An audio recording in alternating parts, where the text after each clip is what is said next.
El siguiente segmento tiene contenido o opinión. La entrevista en A Primera Hora. Analizamos los hechos del momento junto a sus protagonistas. Muy bien, 7:31, seguimos. Buenos días a Paulina Recalde, directora de Perfiles de Opinión. ¿Cómo le va? Bienvenida. Buenos días, Fabricio. Buenos días con todas y con todos. ¿Sorprende o no sorprende el resultado electoral? Digamos que lo que sorprende es en este momento el entrampamiento entre las candidaturas de Yaku y Lasso, no porque no lo hayamos visto a Yaku con estas posibilidades de crecimiento, pero la diferencia con Lasso es realmente apretada, y esto va a dar cuenta de una enorme conflictividad que está por gestarse ahora mismo. Del resto de actores, no hay sorpresas con Javier Hervas, lo veíamos creciendo sostenidamente a partir del debate. Digamos que en el caso del candidato Arauz no es una sorpresa tampoco su triunfo. Todas las empresas, o la gran mayoría de empresas investigadoras, lo teníamos permanentemente en el primer lugar a Andrés Arauz, así que digamos que su victoria no sorprende. Insisto, la tensión mayor va a estar en este momento en la pequeña diferencia, pequeña digo, son miles de votos, entre los candidatos Yaku Pérez y Guillermo Lasso. En el caso de Perfiles de Opinión, insisto, sí lo veíamos en segunda vuelta, y esto era probablemente la novedad que se había detectado en las mediciones anteriores. Es importante decir que entre las mediciones que se hacen públicas y las mediciones que manejamos internamente con los clientes, siempre va a haber una brecha, y ahí es normalmente el punto más crítico que tenemos las empresas de investigación que enfrentar, entre lo que queda público antes de la veda y entre lo que además se difunde y la que es de uso de los clientes. A ver, le voy a hablar desde el simplismo absoluto, totalmente simplista. ¿Se equivocaron o no las encuestas con estos resultados electorales oficiales, Paulina Recalde? Yo creo que en ese tipo de aseveración siempre va a haber un problema, porque se equivocaron las encuestas. ¿Cuáles encuestas? Las encuestas públicas, las encuestas que se consumió internamente, las encuestas a boca de urna. Hay que hacer un análisis específico de cada uno de ellos. Lo que nos corresponde a cada casa de investigación es hacer esta reflexión, y reflexión, insisto, con clientes o con aquellos que estuvieron recibiendo hasta las últimas mediciones en los últimos días, que no son precisamente las que se cerraron antes de la veda electoral. En el caso de Perfiles de Opinión, lo teníamos más arriba a Andrés Arauz, lo teníamos así a Yaku Pérez, lo teníamos algo más distante a Lasso de lo que en este momento lo usa respecto a Yaku Pérez, y en el caso de Hervas veíamos ya un crecimiento que venía sostenido desde el debate.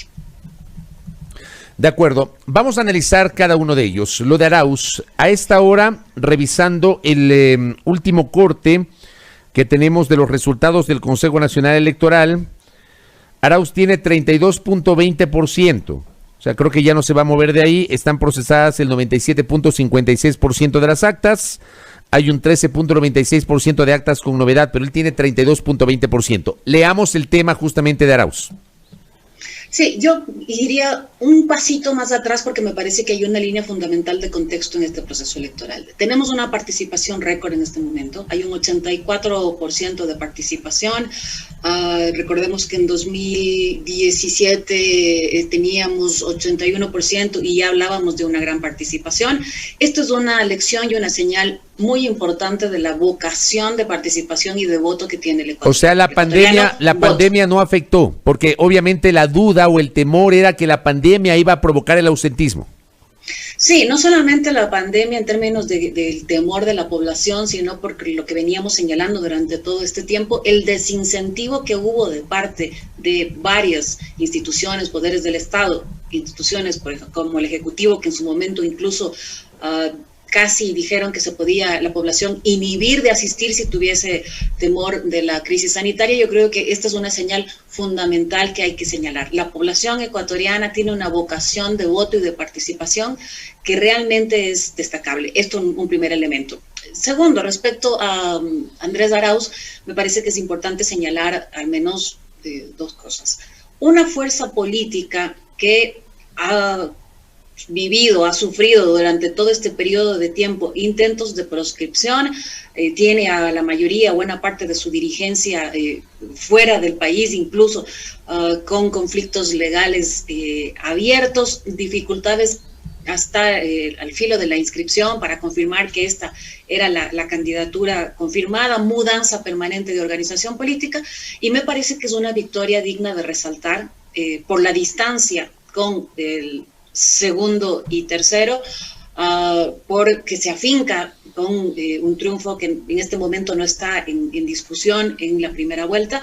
Creo que también hay que rescatar o resaltar que es una fuerza política que tiene sobre todo su base en este momento muy afincada en la costa.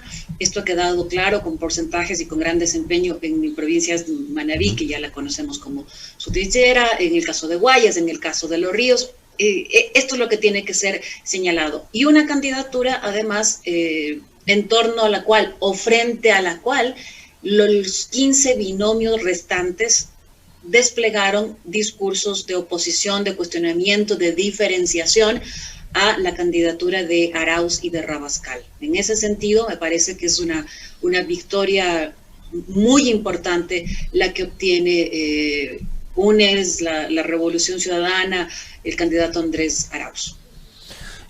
Lo de Arauz capitaliza básicamente la fuerza que aún tiene Rafael Correa.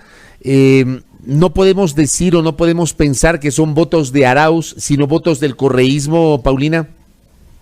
No podemos hacer una abstracción u obviar el liderazgo de Rafael Correa, tomando en cuenta además que buena parte de la comunicación, de la campaña, se afincó mucho en la figura del exmandatario.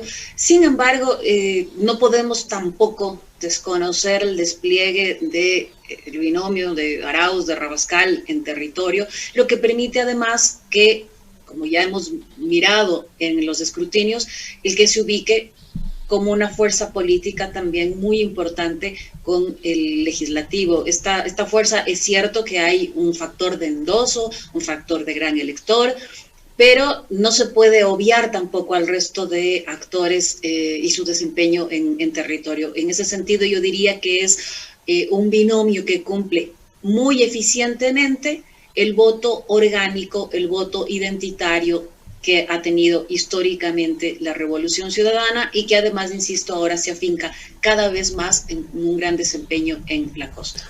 Analicemos a Yacu Pérez. ¿Por qué Yacu Pérez está a puertas de ser el rival de Arauz en la segunda vuelta? Yo diría que hay algunos elementos que analizar. Un primer elemento es que fue una candidatura desde el principio que buscó generar elementos disruptivos, diferenciadores de la polarización entre el correísmo y el candidato Lasso, es decir, esta reedición de la conflictividad que ya habíamos vivido en 2017. Busca colocarse por fuera de esto, incluso distanciándose de este conflicto, con recursos novedosos en términos de comunicación y de estética de campaña, la bicicleta, el yoga, en fin, esa es una capa. Una segunda capa que me parece que es muy importante y que ahora mismo va a empezar a ser cada vez más evidente es la composición del voto de Yacu Pérez, que ahí sí hay que decir que además es la composición del voto de Pachacutic y de Pachacutic como brazo político del movimiento indígena.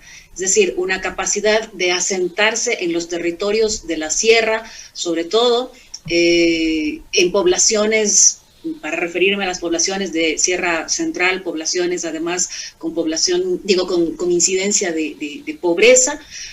Acá hay, digamos, un factor de de pueblo el que está expresándose en buena parte de la votación de Yacu Pérez. Hay que pensar que hay este impulso también de las organizaciones del movimiento indígena. Uno puede acá hacer algunas diferenciaciones, como decir, es que en estricto rigor Yacu Pérez expresa él como actor el impulso de octubre. Uno podría decir que no, porque se distancia de las posiciones de las dirigencias. No obstante, sí es la expresión de la capacidad de organización y de movilización que ha tenido en el amplio sentido la CONAIE y en este sentido su brazo político. Es decir, si en su momento tuvo la capacidad de generar una acción de movilización, de despliegue en territorio para haber vivido lo que vivimos en octubre y haber movido fibras en buena parte de la población de esas regiones, ahora esto es lo que luce componiendo el voto de Yacu Pérez. Ahora lo que vamos a tener es un pie más firme de las dirigencias de la CONAIE para marcarle también a Yacu Pérez la presión, la agenda, el proyecto. Eso explica el tuit de Leonidas Dice, el dirigente del movimiento indígena y campesino de Cotopaxi, cuando dice: este es resultado de octubre, ahora se verá el proyecto, se impone el proyecto del movimiento indígena y marca distanciamiento con la que considera la derecha y el progresismo conservador.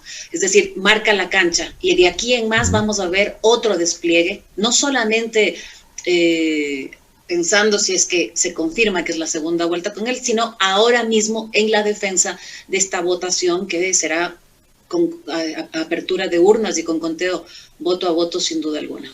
Lo de Lasso, yo hice simplísimo igualmente, una simplísima revisión, ¿no?